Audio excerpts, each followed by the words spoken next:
the record number of Alabamians on ventilators because of COVID. We wanted to find out more about what patients in comas go through as they battle for their lives.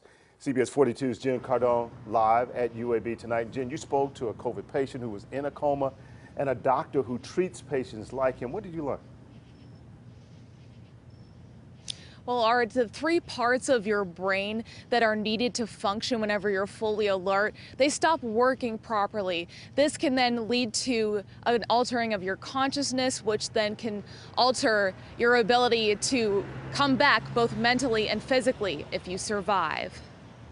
Well, what did you miss most about Dad? We first introduced you to Ben Traylor last month. His COVID fight separating him from his family for 70 days. When I woke up, I couldn't tell the difference in the reality of the dreams or the reality of what I was actually my normal life. His extended time on the ventilator in a coma caused him months of terrible nightmares that he's now starting to remember. When somebody is in a coma because of an overwhelming infection, that is a marker of the severity of illness. Dr. Angela Hayes-Shapshak is a neurointensivist at UAB.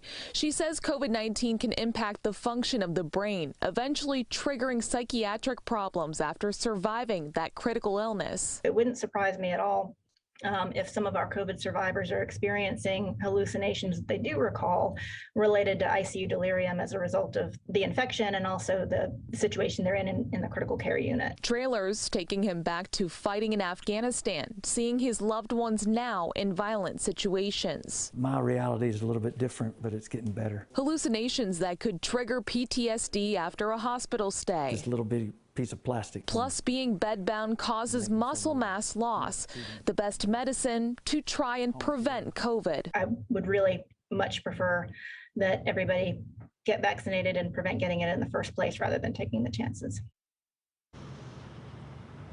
Now, Dr. Hayes-Shapshak says that they survey those critical care patients if they are able to survive their time here. And a lot of times they find that most of them don't even remember their time in the hospital or what the events were that caused them to get here in the first place. She says the best thing that you can do is prevent yourself from getting here in the first place to lessen that burden on both yourself and your family. Reporting live in Birmingham, Jen Cardone, CBS 42 News, local coverage you can count on. All right, Jen, thanks a lot.